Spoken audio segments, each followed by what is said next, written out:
IPE 4 marks సిరీస్లో భాగంగా 12th క్లాస్కి సంబంధించి ఇప్పుడు మనము ఒక క్వశ్చన్ని నేర్చుకునే ప్రయత్నం చేద్దామండి.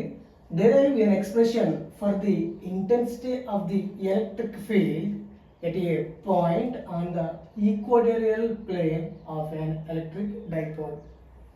ఒక ఎలక్ట్రిక్ డైపోల్ తీసుకున్నారు. ఈ ఎలక్ట్రిక్ డైపోల్ని ఎక్కడ ప్లేస్ చేశారు? ఈక్వటోరియల్ ప్లేన్ మీద ప్లేస్ చేశారు. ఈక్వటోరియల్ ప్లేన్ మీద ప్లేస్ చేసి electric intensity of electric field ఎంత అని అడుగుతున్నారు. ఇప్పుడు మనము ఒక డైపోల్ తీసుకుందాం. ఇది డైపోల్ అనుకుందాము. ఈ డైపోల్ని ఇలా ప్లేస్ చేసి దీనికి ఈక్వటోరియల్గా అంటే పర్పెండిక్యులర్గా ఒక పాయింట్ పి దగ్గర ప్లేస్ చేసి, మనకి డైపోల్ అనగానే ఒకటి పాజిటివ్ ఉంటుంది, నెగిటివ్ ఉంటుంది. Positive charge, negative charge. ఇది ఈ పాయింట్ దగ్గర ఉన్నప్పుడు ఇక్కడ ఇంటెన్సిటీ ఆఫ్ ఎలక్ట్రిక్ ఫీల్డ్ ఎంత ఉంటుంది అనే దాని గురించి అడుగుతున్నారు. ఇప్పుడు మనం దాన్ని స్టెప్ బై స్టెప్ సాల్వ్ చేద్దామండి. ఇప్పుడు ఇది డైపోల్, ఇది ఒక డైపోల్. డైపోల్ని ఏ బి అనే చోట మనం తీసుకున్నాము. ఏ దగ్గర పాజిటివ్ ఛార్జ్ని తీసుకున్నాం, బి దగ్గర నెగిటివ్ ఛార్జ్ని తీసుకున్నాము. కరెక్ట్గా మిడిల్ పాయింట్లో ఓ అనే ఆరిజిన్ దగ్గర ఈ డిస్టెన్స్ క్యూ నుంచి ఓకి ఏ అనే డిస్టెన్స్, ఇక్కడి నుంచి ఇక్కడికి ఏ అనే డిస్టెన్స్. అయితే ఈ రెండింటి మధ్య కరెక్ట్గా ఆరిజిన్ దగ్గర ఈక్వటోరియల్ లైన్ పర్పెండిక్యులర్గా ఈ డైపోల్కి పర్పెండిక్యులర్గా పి అనే పాయింట్ ప్లేస్ చేసాము.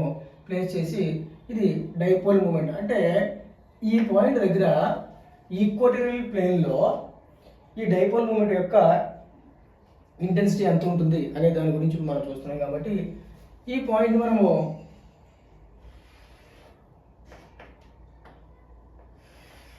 ఇలా డ్రా చేస్తే, ఇప్పుడు పాజిటివ్ ఛార్జ్ అనేది ఈ పాయింట్ పి నుంచి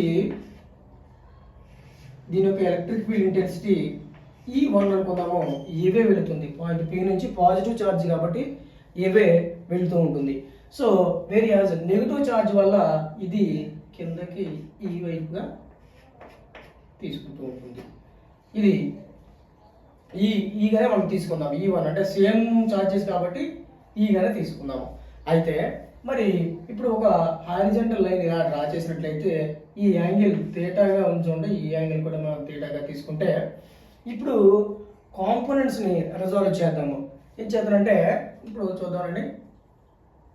ఇది పి అనే పాయింట్, ఈ పి అనే పాయింట్ దగ్గర ఈయన E1 అనేది ఇటు వెళ్ళింది. నెగిటివ్ ఛార్జ్ వల్ల ఈయన ఇటు వచ్చారు. అయితే ఇక్కడ కాంపోనెంట్స్ రిజాల్వ్ చేసినప్పుడు ఇటు పైకి వెళ్ళేదేమో వర్టికల్ రే E1 సైన్ థీటా, ఇది E2 సైన్ థీటా. ఇది హారిజాంటల్గా ఉంది కాబట్టి E1 కాస్ థీటా. అదేవిధంగా దీన్ని కాంపోనెంట్ రిజాల్వ్ చేసినప్పుడు E1 కాస్ థీటా.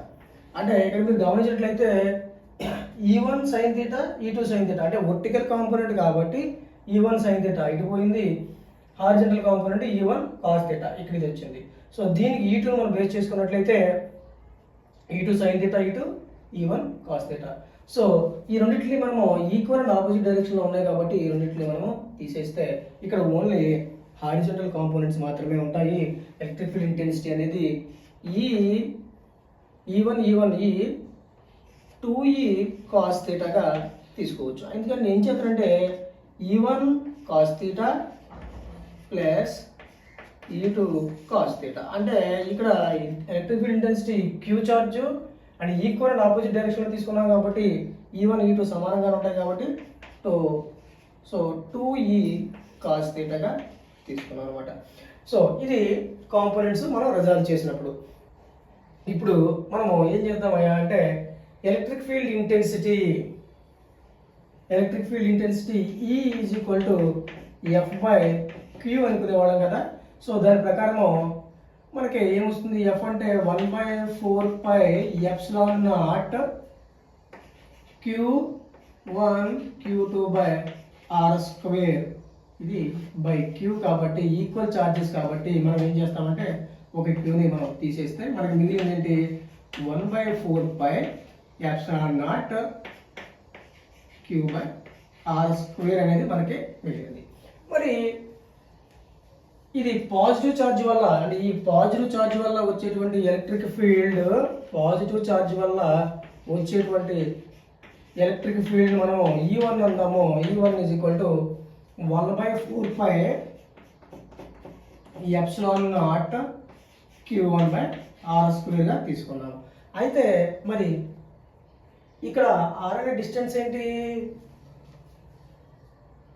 ఇది దీన్ని ఆర్ అనుకున్నాము. అయితే మరి ఈ డిస్టెన్స్ కదా మనకు కావాల్సింది. మరి ఈ డిస్టెన్స్ ఎంత అవుతుంది? పైథాగరస్ సిద్ధాంతం ఒక్కసారి గుర్తు చేసుకోండి. ఇది రైట్ యాంగిల్ ట్రయాంగిల్లో బేస్ ఏమో ఏ, ఇదేమో ఆర్. అయితే హైపోటెన్యూస్ వచ్చేసి మనకి square root of r square plus a స్క్వేర్గా అవుతుంది. ఇప్పుడు మనకు ఆర్ అనే డిస్టెన్స్, ఆర్ ఏంటి డిస్టెన్స్? ఇక్కడ నుంచి ఇక్కడికి ఉన్నటువంటి డిస్టెన్స్ ఆర్. అయితే ఇప్పుడు ఈ ప్లేస్లో మనము ఆర్ ప్లేస్లో ఇది ఆర్ స్క్వేర్ కదా, ఇదేంటి ఆర్ వాల్యూ. సో మనము దీన్ని ఇలా రాద్దామా? R square plus a square, ఇది ఆర్ వాల్యూ. ఇక్కడ ఏంటి, మనం స్క్వేర్ ఉంది కదా, స్క్వేర్ని తీసుకున్నాము. ఇది ఆరో, ఇదంతా కూడా ఆరో, ఈ స్క్వేర్ని పైన పెట్టాము. సో ఇప్పుడు ఈ స్క్వేర్, సో ఆర్ స్క్వేర్ మనం కావాలి. ఇది ఆర్ వాల్యూ అనమాట. ఆర్ వాల్యూని రాసే ప్రయత్నం చేస్తాను. ఆర్ వాల్యూ ఏంటి? Square root of r square plus a square, ఇది ఆర్ వాల్యూ. ఇక్కడ ఏముంది? స్క్వేర్ ఉంది కాబట్టి స్క్వేర్ వేసాము. ఇప్పుడు ఈ స్క్వేర్ రూట్ క్యాన్సిల్ చేసేయచ్చు కదా, చేసేసాము. చేసేస్తే మనకి ఏం మిగిలింది? 1/4 epsilon naught q by r square plus a square అనేది రావడం జరిగింది. సో ఇది పాజిటివ్ ఛార్జ్ వల్ల వచ్చినటువంటి ఎలక్ట్రిక్ ఫీల్డ్ ఇంటెన్సిటీ. ఇప్పుడు మరి నెగిటివ్ ఛార్జ్ వల్ల వచ్చేటువంటి ఎలక్ట్రిక్ ఫీల్డ్ ఇంటెన్సిటీ ఏమవుతుంది? నెగిటివ్ ఛార్జ్ వల్ల వచ్చే ఎలక్ట్రిక్ ఫీల్డ్ ఇంటెన్సిటీ E2 అనుకుందాము. సో E2 ఈక్వల్ టు ఎంత? సేమ్ యాజ్ ఇట్ ఈజ్, అంతే డిస్టెన్స్, అదే ఉంది ఛార్జ్ అనేది నీకు ఉంటుందన్నమాట. 1/4 epsilon naught q by r square plus a square. So E1 E2 వచ్చింది. ఇప్పుడు మనము ఇక్కడ మనం ఫైండ్ అవుట్ చేసాము నెట్.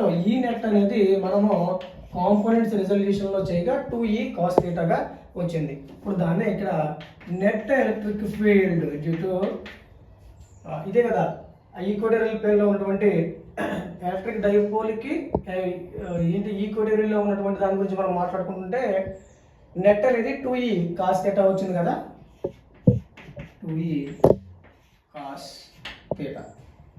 సో ఇప్పుడు మనము 2 ఈ ప్లేస్లో 2E, ఒక్క నిమిషం ఇట్లా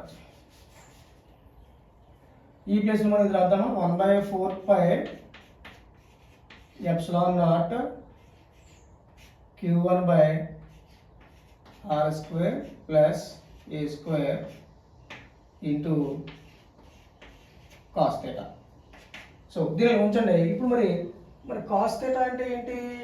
ఇక్కడ చూడండి, ట్రయాంగిల్ ఏఓపి, ట్రయాంగిల్ ఏఓపిని తీసుకుంటే ఇక్కడ కాస్ థీటా ఏమవుతుంది? Cos theta is equal to, cos theta అంటే ఏంటి? Adjacent side by hypotenuse. Adjacent side ఏంటి? ఏ, ఆసన్న భుజం అంటారు తెలుగులో, ఏ. హైపోటెన్యూస్ ఏంటి?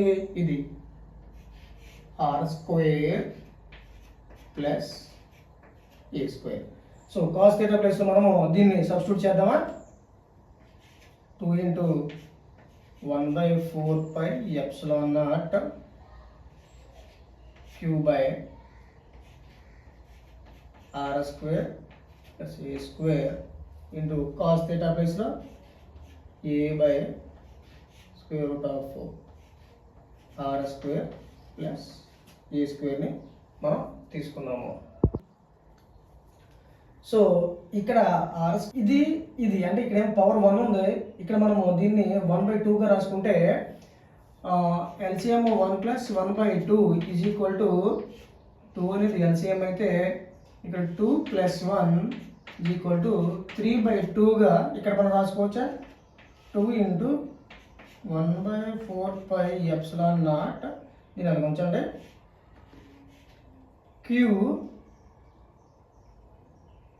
ఏని అలాగే ఉంచుదాము, QA.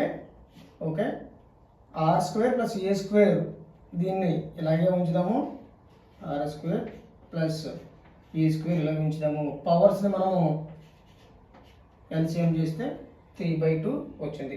సో మనకి తెలుసు ఇక్కడ చూడండి, ఆర్తో పోల్చుకుంటే ఏ అనేది చాలా చిన్నది కాబట్టి మనం ఏ అనే టర్మ్ని ఎలిమినేట్ చేసేద్దాము. సో ఆర్ చూడండి, డైపోల్ మూమెంట్ యాక్సిస్ చాలా ఎక్కువ ఉంటుంది, ఏ అనేది డిస్టెన్స్ చాలా తక్కువగా ఉంటుంది. అంటే ఇది ఆర్ వాల్యూ అనేది చాలా ఎక్కువగా ఉంటుంది, ఇది తక్కువగా ఉండడం చేత మనము ఏని మనం తీసేద్దాం, నెగ్లెక్ట్ చేసేద్దాం. నెగ్లెక్ట్ చేసేస్తే మనకు మిగిలింది ఏంటి? 1/4πε0 QA/R² ని మాత్రమే తీసుకున్నాము. R² whole power 3/2. ఈ 2 గెట్స్ క్యాన్సిల్. ఇక మనకి మిగిలింది ఏంటి? Net electric field dipole moment equatorial లైన్లో ఉండగా 1/4πε0 ఈ టర్మ్ అయిపోయింది. ఈ 2ని ఇటు తెద్దాము, 2 QA/R క్యూబ్ మాత్రమే మిగిలింది, R³. సో ఫైనల్గా ఈక్వటోరియల్ లైన్లో ఉన్నటువంటి net electric field E is equal to 1/4πε0 2QA/R³. అయితే మనకి దీన్ని డైపోల్ మొమెంటం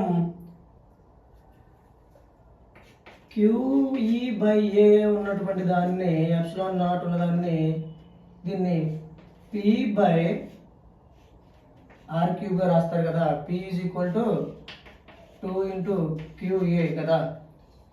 సో ఆ రకంగా డైపోల్ మూమెంట్, డైపోల్ అనేది సో ఈక్వటోరియల్లో ఉన్నప్పుడు ఎలక్ట్రిక్ ఫీల్డ్ ఇంటెన్సిటీ అనేది 1/4πε0 ఇంటూ P/R³ రావడం జరుగుతుంది. సో మరిన్ని వీడియోస్ కోసం మన ఛానల్ని లైక్ చేయండి, షేర్ చేయండి, కామెంట్ చేయండి. Please subscribe our channel. Thank you.